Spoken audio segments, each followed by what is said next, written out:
ഇന്ന് ഒരു coconut rice എങ്ങനെ ഉണ്ടാക്കാമെന്ന് നമുക്ക് നോക്കാം. ഇത് പലരും പല മെത്തേഡിലാണ് ഉണ്ടാക്കുന്നത്. ഞാൻ കോഴിക്കോടും പിന്നെ തമിഴ്നാട്ടുകാരും ഉണ്ടാക്കുന്ന രണ്ട് സ്റ്റൈലും കൂടെ ഒരു ഫ്യൂഷൻ ആക്കിയിട്ടാണ് ഇന്ന് കോക്കനട്ട് റൈസ് ഉണ്ടാക്കുന്നത്. ഇത് ഉണ്ടാക്കാൻ വേണ്ടി നമുക്ക് ഏത് റൈസ് വേണമെങ്കിലും യൂസ് ചെയ്യാം. ഞാനിന്നിവിടെ ഒരു കപ്പ് പച്ചരിയാണ് യൂസ് ചെയ്തിട്ടുള്ളത്. ആദ്യം തന്നെ നമുക്കൊരു കുക്കറിലേക്ക് 2 ടീസ്പൂൺ നെയ്യ് ഒഴിച്ചു കൊടുക്കാം. അതിലേക്ക് ഇത് ഇവിടെ കാണിച്ചിരിക്കുന്ന ഇത്രയും സാധനങ്ങൾ ചേർത്ത് കൊടുക്കണം.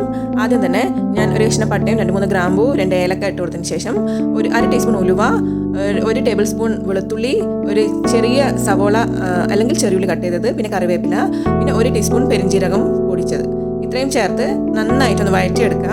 അപ്പോൾ തന്നെ നല്ലൊരു സ്മെല്ല് വരും. ഇതൊരു 1 മിനിറ്റോളം വഴറ്റിയെടുത്താൽ മതി. ഇനി ഇതിലേക്ക് 1 ഗ്ലാസ് കട്ടിയുള്ള തേങ്ങാപ്പാൽ എടുക്കുക. അതിലേക്ക് 2 ഗ്ലാസ് വെള്ളം കൂടെ ചേർത്ത് ടോട്ടൽ 3 ഗ്ലാസ് തേങ്ങാപ്പാലാണ് ഞാൻ ഇതിലേക്ക് ഒഴിച്ചു കൊടുത്തിട്ടുള്ളത്.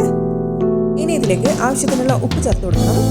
കൂടെ തന്നെ ഞാൻ 1 ഗ്ലാസ് പച്ചരി നേരത്തെ കഴുകി വെള്ളം ഊറ്റാൻ വേണ്ടി വെച്ചിട്ടുണ്ടായിരുന്നു, അതും കൂടെ ഇതിലേക്ക് ചേർത്ത് കൊടുക്കുക.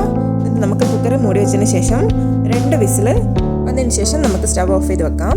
ഇനി ഒരു പാനിലേക്ക് ആവശ്യത്തിനുള്ള എണ്ണ ഒഴിച്ചു കൊടുക്കുക. അതിലേക്ക് ഒരു 1/4 ടീസ്പൂൺ നെയ്യും കൂടെ ഞാൻ ചേർത്ത് കൊടുത്തിട്ടുണ്ട്.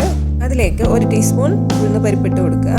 കൂടെ തന്നെ 1 ടീസ്പൂൺ കടലപ്പരിപ്പും കുറച്ച് കാഷ്യൂനട്ട് കട്ട് ചെയ്തതും പിന്നെ കുറച്ച് കറിവേപ്പിലയും 2 പച്ചമുളകും കൂടെ ചേർത്തിട്ടുണ്ട്. എല്ലാം കൂടി ഒന്ന് ജസ്റ്റ് സോട്ട് ചെയ്തെടുക്കുക.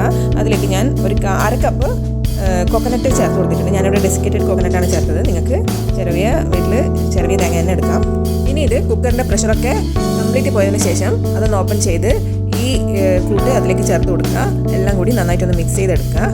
അപ്പോൾ ഇത്രയേ ഉള്ളൂ. വളരെ ഈസി ആയിട്ട് ഉണ്ടാക്കാൻ പറ്റിയൊരു വെറൈറ്റി റൈസാണിത്. നോൺ വെജ് കറികളോടൊക്കെ നല്ല ടേസ്റ്റാണ്. എല്ലാവരും ഒന്ന് ട്രൈ ചെയ്ത് നോക്കുക. Thank you.